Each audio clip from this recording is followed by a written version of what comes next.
ધર્મનો ઉપદેશ આપો.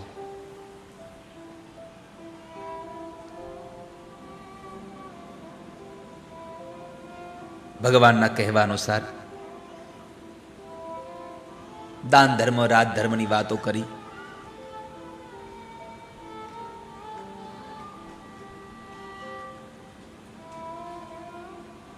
અને પછી દાદા ભીષ્મને કહ્યું કે હવે તમે તમારા મૃત્યુને બોલાવો.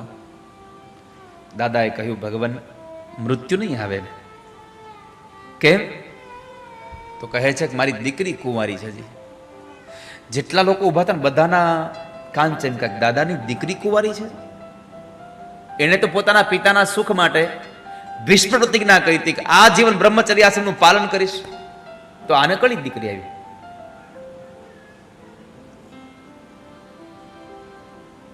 આને કોણ દીકરી? પણ દાદા ભીષ્મએ અધ્યાત્મ જગતમાં એમ કહ્યું, પ્રભુ મારી આ બુદ્ધિરૂપી કન્યા હજી કોઈને પરણી નથી, મારી બુદ્ધિ કોઈનામાં લાગી નથી, એટલે હું પ્રાર્થના કરું છું. ઇતિમતિ રૂપ કલ્પિતા વિતૃષ્ણા ભગવતી સાત્વત પુંગવે વિભૂમ્ની સ્વસુખમુ ભગતે ક્વચી વિહર્તો પ્રકૃતિ મુક્તેયુષિય પ્રવાહ. આજે એકાદશી છે અને ભગવાન દ્વારિકાના નાથના ધામમાં બેઠા છીએ. આજે 11 શ્લોક ગાવા છે. નહીં તો હું રાજુભાઈ પ્રાયઃ બધી કથામાં 1-2 શ્લોક ગાય અને હું ભીષ્મ સ્તુતિમાંથી નીકળી જતો હોઉં. પણ આજે મને એમ થાય છે કે દ્વારિકામાં બેઠા છીએ, 11નો પાવન દિવસ છે. આજે 11ના દિવસે 11 શ્લોક ઠાકોરજીના ચરણોમાં સમર્પિત કરી દેવા છે. આપણું બધાનું મન ભગવાનમાં લાગી જવું જોઈએ. પેજ નંબર 105 કાઢો.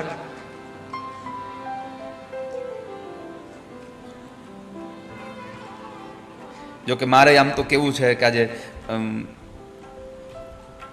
જૈન પરિવારમાં મારી પહેલી કથા છો. અને મેં પહેલી વાર સાંભળ્યું હોત તમે હોત કથા કરો આવે. પણ આ પરિવારનું એક એવું વ્યક્તિત્વ, પુષ્પાબા જેવો ભગવાન ઠાકોરજીમાં અનન્ય ભાવ રાખતા હતા. એટલે આ પરિવારને કીધું કે એકવાર ઠાકોરજીની કથા ભગવાનની થાય. પણ આભાર કે તમારા પરિવારમાં બાને એવો સંકલ્પ થયો કે કથા ભગવાનની થાય અને એમાં તમે મને વક્તા તરીકે પસંદ કર્યો. એટલે તમારો બધાનો આભાર વ્યક્ત કરું છું કે દ્વારિકામાં તમે મને કથા કહેવા માટે નિયુક્ત કર્યો. 7 દિવસ તમે મને ઓ માં, તમારો બધાનો અનુગ્રહ છે મારા ઉપર કે તમે મને ઠાકોરજીની કથા કહેવા માટે બોલાવ્યો છે અહીંયા. અને તમે કથા જામનગરમાં કરી હોત ને તો હજી મને આટલો બધો આનંદ ન થાત. કારણ કે તમે દ્વારિકામાં બોલાવ્યો. દ્વારિકા રહેવા દે કોણ હાથ દે આપણને?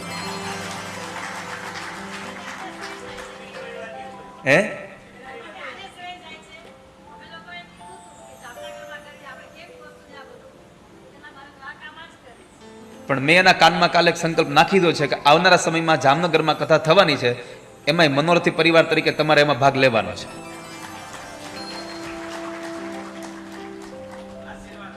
અને એમણે, હું બહુ સહજતાથી કહું છું કે એમણે એક વખત ના ન ભણી, 2 ભાઈઓ આવ્યા તમારી પાસે અને મેં એને કહ્યું કે એક દિવસ આખા પરિવારને લઈને મારા ઉતારે આવજો, જેથી કરીને હું ઓળખી શકું કે આ કોના છોકરાઓ છે.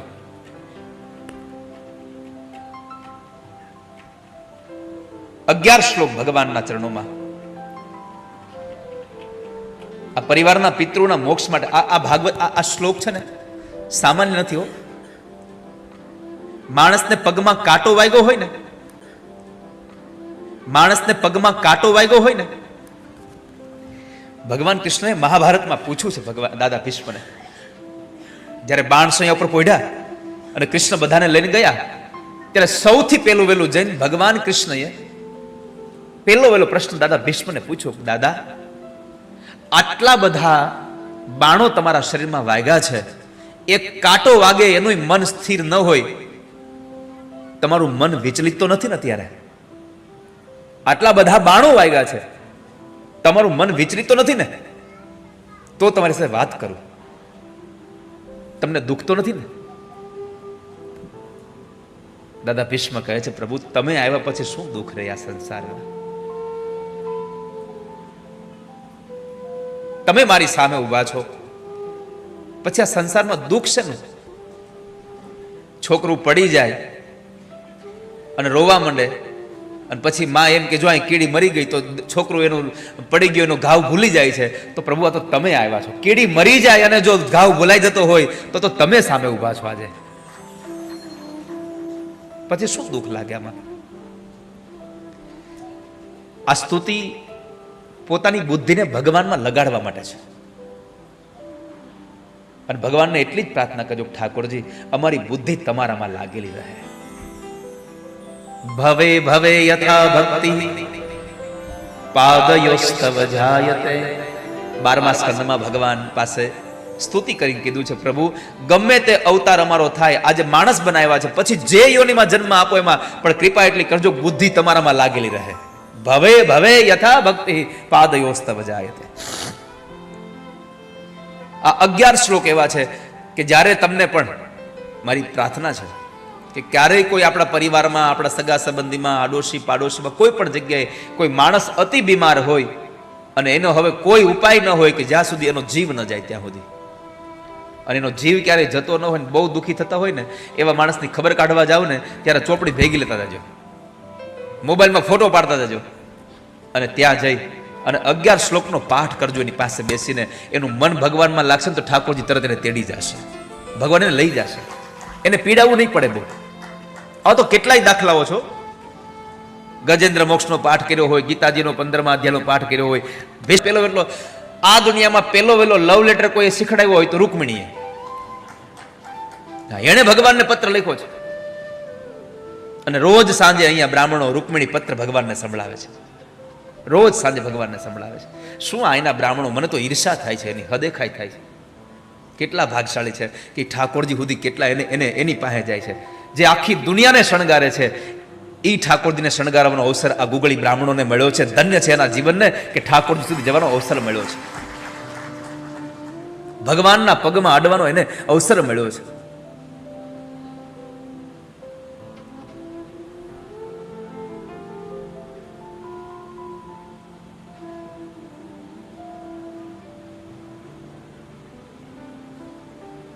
પરમાત્માના ચરણમાં આપણને પ્રીતિ થાય. પ્રભુ તમારું રૂપ જ એટલું સારું છે કે તમને કોઈ પતિ બનાવવા માટે તૈયાર થાય ને એવું બને જ નહીં.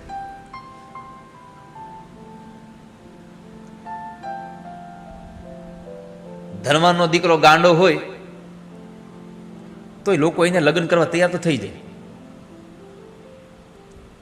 તો આ તો સંપૂર્ણ છે, સર્વગુણ સંપન્ન છે. ત્રણેય ભુવનમાં તમારાથી સુંદર કોઈ નથી. એટલે મારી મતિરૂપી કન્યા તમને સ્વીકારે છે. અને સૌથી અગત્યની વાત એ છે પ્રભુ કે બધી સ્ત્રીઓની ઈચ્છા હોય કે મારો ઘરવાળો મારું કયું કરે એવો હોવો જોઈએ, મારો ઘરવાળો મારું કયું માને એવો હોવો જોઈએ. તો તમે કોકનું કયું કરવા વાળા છો? ભગવાનને પૂછ્યું કે તમે કોકનું કયું કરવા વાળા છો, એટલે ભગવાને પૂછ્યું દાદા મેં ક્યાં કોઈનું કયું કર્યું કોઈ દિવસ?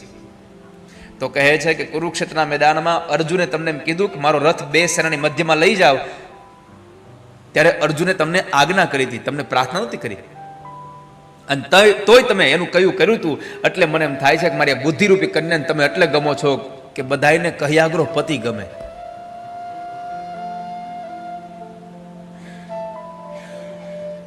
મને કહ્યાગ્રો પતિ ગમે છે એટલે તમે મારી આ મતિને સ્વીકારી લો.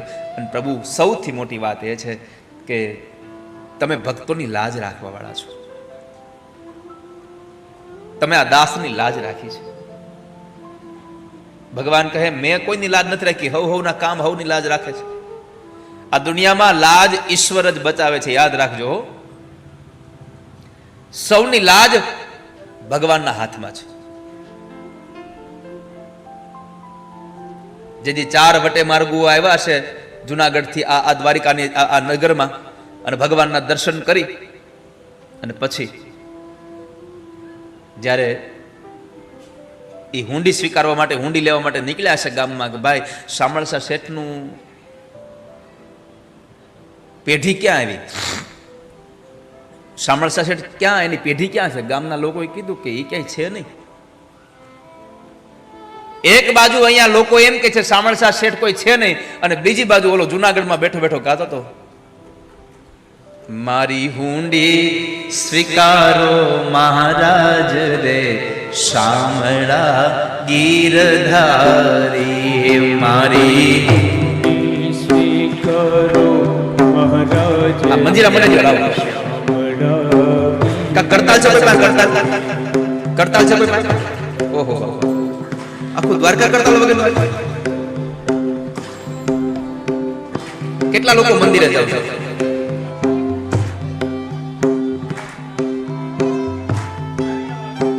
મંદિરે કેટલા લોકો જાવ છો? સાંજે મંદિરે કેટલા લોકો જાવ છો? હેલિકોપ્ટર લઈને જાવ છો, ગાલીને જાવ છો?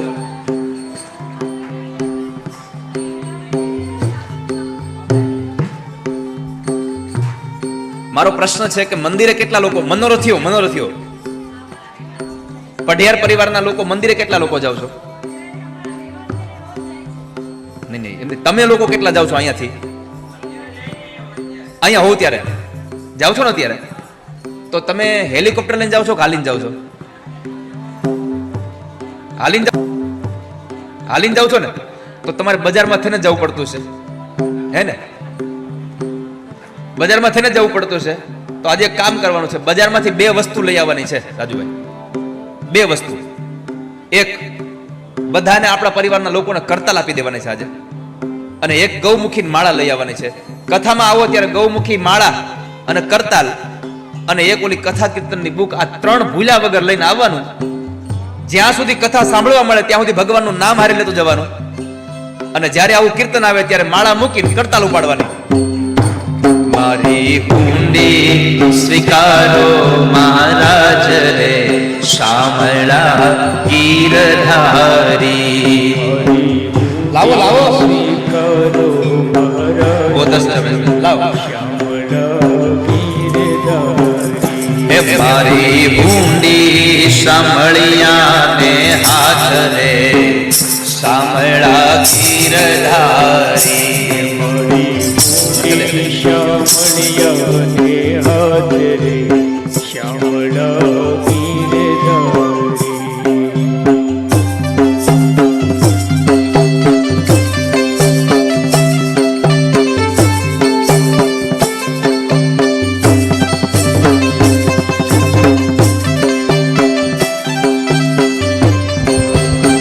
બેઠા. કારણ કે આમાં ઘણું પાછું ઊભું રહી જાય કેમ ત્યારે, પણ બેઠા તાળીઓ પાડવાની છે.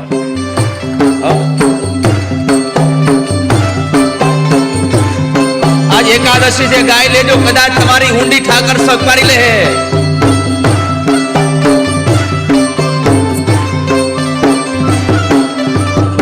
એ મારી હુંડી શામળિયાને હાથ રે, શામળા ગીરધારી. શ્યામળિયાને હાથ રે, શ્યામળા ગીરધારી. એ મારી હુંડી શામળિયાને હાથ રે, શામળા ગીરધારી. હે મારી શ્યામળિયાને હાથ રે, શ્યામળા ગીરધારી. એ મારે તમારો આધાર રે, શામળા ગીરધારી. મારે તમારો આધાર રે, શામળા ગીરધારી. એ મારે તમારો આધાર રે, શામળા ગીરધારી.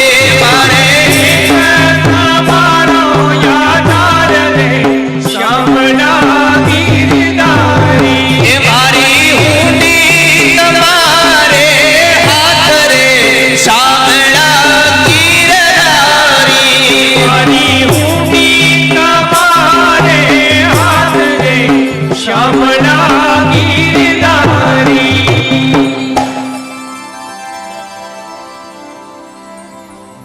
ભગવાને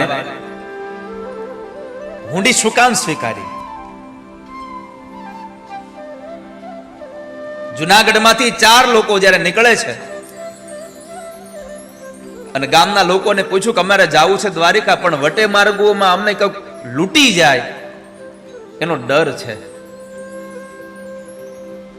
કોઈ અહીંથી અમને હુંડી લખી દે? ગામના લોકોએ કીધું કે દ્વારિકામાં તો કદાચ નરસૈયાની પેઢી છે. હવે જેને રહેવા ઝૂંપડું નથી એની પેઢી પાછી શું ગામના લોકો છે વાલા ભક્તો. પણ સારું થયું ગામના લોકોએ નરસૈયાનું નામ દીધું. સારું થયું. ક્યારેક ક્યારેક આપણું કોઈ ખરાબ કરે ને ત્યારે સમજવું કે આમાં આપણું સારું થઈ રહ્યું છે.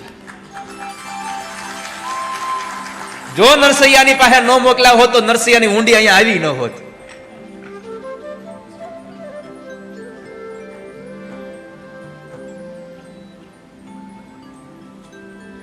ચાર જણા તીર્થવાસી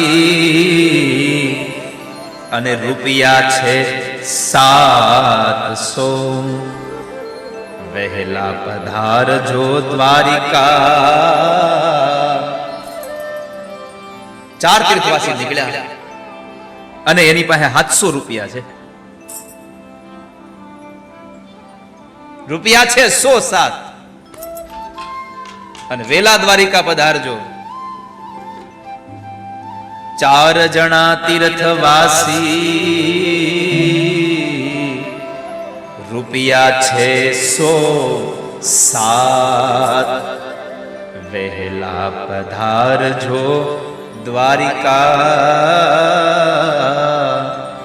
તમે વહેલા પધારજો. એને ગોમતી નાયાની ઘણી હોશ રે સાવળા ગીરધારી. એને ગોમતી નાયાની ઘણી હોશ રે શ્યામળા ગીરધારી. મારે તમારો આધાર રે સાવળા ગીરધારી. મારે તમારો યાદ રે શ્યામળા ગીરધારી. એ મારી ઊંડી સાવળિયાને હાથ રે સાવળા ગીરધારી. મારી શ્યામળિયાને હાથ રે શ્યામળા ગીરધારી.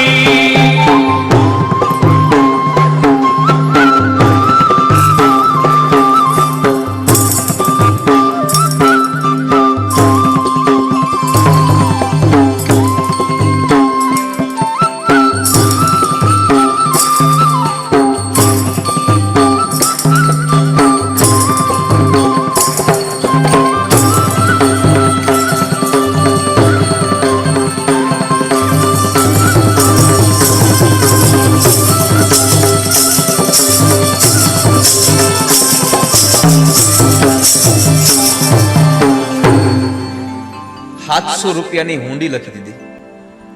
પણ પછી લખ્યું રહેવા નથી ઝૂંપડું અને જમવા નથી જુવાર.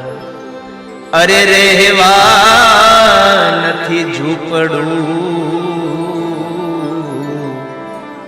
અને જમવા નથી જુવાર. બેટા બેટી વળાવ્યા. બેટા બેટી વળાવ્યા. એમે તો વળાવી ઘર કેરી નાર રે સાવળા ગીરધારી. મેં તો વળાવી ઘર કેરી નાર રે શ્યામળા ગીરધારી. મેં તો વળાવી ઘર કેરી નાર રે સાવળા ગીરધારી. મેં તો વળાવી ઘર કેરી નાર રે શ્યામળા ગીરધારી. મારે એક તમારો આધાર રે સાવળા ગીરધારી. મારે તમારો યાદ રે શ્યામળા ગીરધારી. જેની પાસે રેવા ઝૂંપડું ન હોય, જમવાની જુવાર ન હોય, જેને પોતાના દીકરા દીકરીઓને વળાવી દીધા હોય, ઘરની નાર વહી ગઈ હોય, પછી નરસૈયો કહે છે મેં ઊંડી તો લખી નાખી છે